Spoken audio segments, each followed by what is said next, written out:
السلام عليكم ورحمة الله وبركاته. kusoo dhawaada casharkan oo aan kaga hadli doono qaabka markaa wax looga dhex raadiyo file aad u baahan tahay ama folder aad u baahan tahay markaad la joogo computerka. Casharkan waxaan kaga hadli doonaa si qoto dheer uga hadli doonaa qaabab kala duwan oo markaa aad u raadin karto file ama folder ama whatever markaa shay aad raadinayso computerka gudihiisa. Computerka wuxuu leeyahay sida caadiga waxa loo yaqaano search bar oo qaybta halkan taala.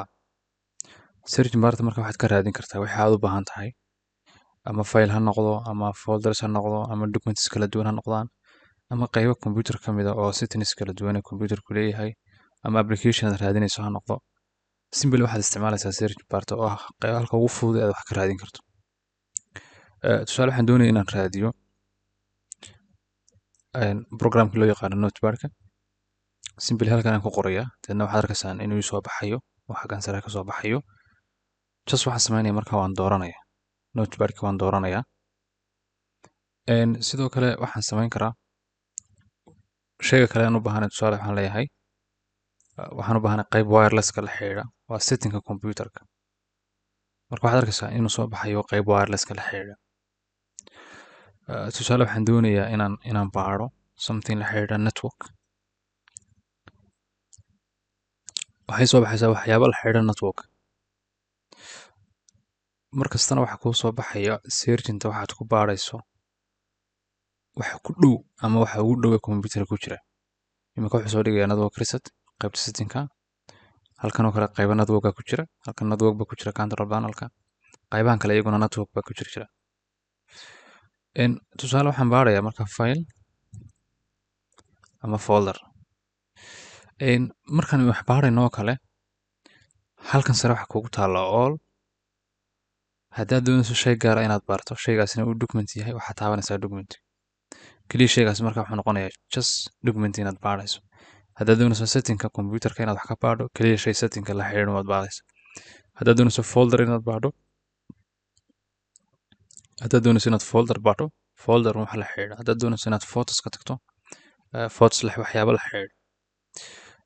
Sidoo kale marka la joogo file explorer-ka gudihiisa search-inta waad adeegsan kartaa oo wixii aad u baahanayd inaad raadiso waad raadin kartaa.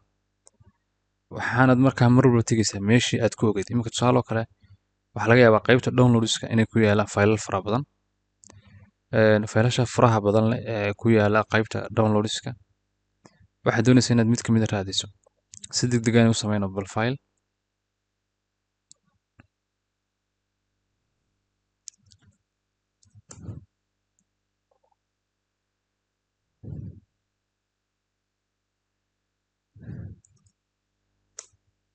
imika labadan file aan sameeyay laba magac baan kala bixiyay.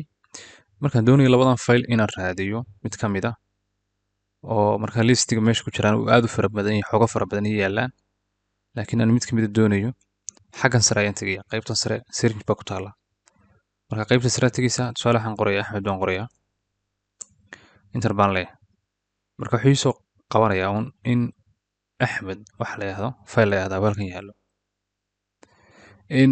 Sidoo kale marka meel walba aad doonayso waad tagaysaa wixii aad u baahato xagga sare ayaad tagaysaa waad ka raadinaysaa. Hadda waxa jira marka la raadinayo search-inta marka wax laga raadinayo waxa jira wax loo yaqaano indexing oo search-intan aad wax ka raadinaysaa in intee leeg wax ka soo qabanaysaa. Waxaynu raadinaynaa in intee leeg ayuu wax ka soo qabanaya. Marka qaar waxaad u baahan tahay waxaad raadinaysaa inaad kordhiso oo tusaale kale waxa laga yaabaa waxaad raadinaysaa inuu faylal iyo waxyaabo khaas oo gaar ah inuu ku soo qabanayo laakiin aad u baahan tahay waxyaabo ka qoto dheer oo computer ku jira inaad hesho. Si aynu markaa taa ogaano adeer computerkan isticmaalaya waa computer sandbox oo markaa computerkayga caadiga ku sii dhex jira. Waxaan sameynayaa marka waxaan ku noqonayaa computerkayga caadiga.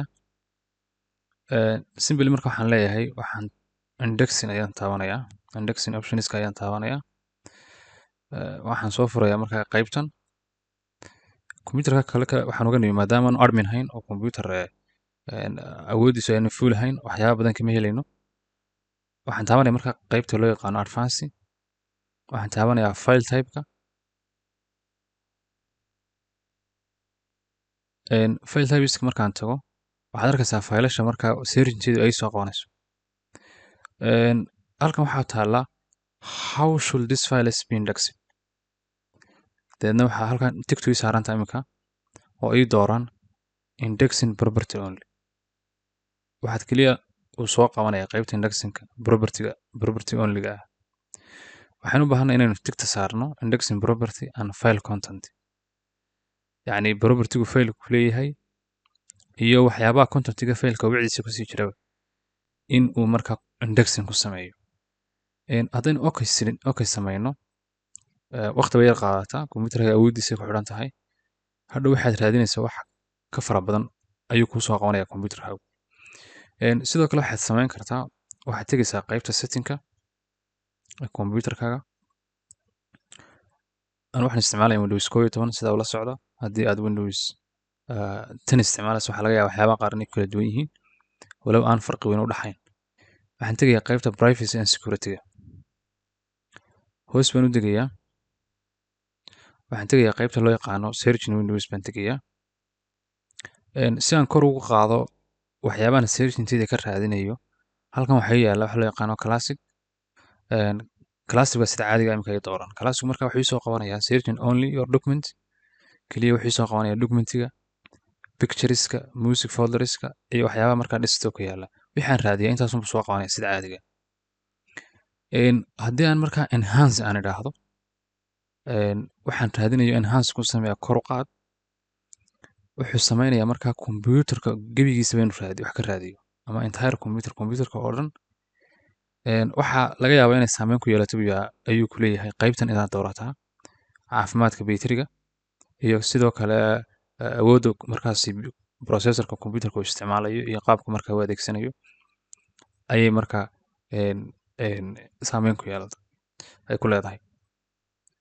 marka tusaale kale waxaad raadinayso oo dhan computerka meel kasta uu ka raadinaya. inta marka laga yimaado halkan waxaa ku yaala exclude folders from enhanced search. enhanced search maadaama iminka dooranay waxaan samayn karnaa folderada qaar computerkeena ku jira waxa la raadinaya inaanu waxba ka soo qaban karin ama inaanu sooba qaban karin oo exclude bay ka noqonayaan, which means computerka waxa laga raadinayo folderska waxyaabaha ku jira inay ka madax banaadaan. sida awood waxaad isticmaali kartaa for security issue, waad isticmaali kartaa qofka computerka wax ka dhex raadinaya in waxa la raadinaya folderada xitaa haddii ku jiraan aanu soo qaban computer. marka imika aniga folderada qaar baa exclude ah oo halkan yaala. marka qaabkaasay u shaqaysaa searchinta computerku. meel kastoo meelo badan oo computerkana searchin bay leedahay. imika qaybtan setting oo kale find something halkan wuxuu raadi find setting raadi buu ku leeyahay. waxaad u baahataa inaad raadinaysaa haddii aad markaa meelahan ka arki weydo. marka waxaan filayaa inaynu si fiican isula fahanay searching techniqueska iyo markaa farsamooyinka computerka wax looga dhex raadiyo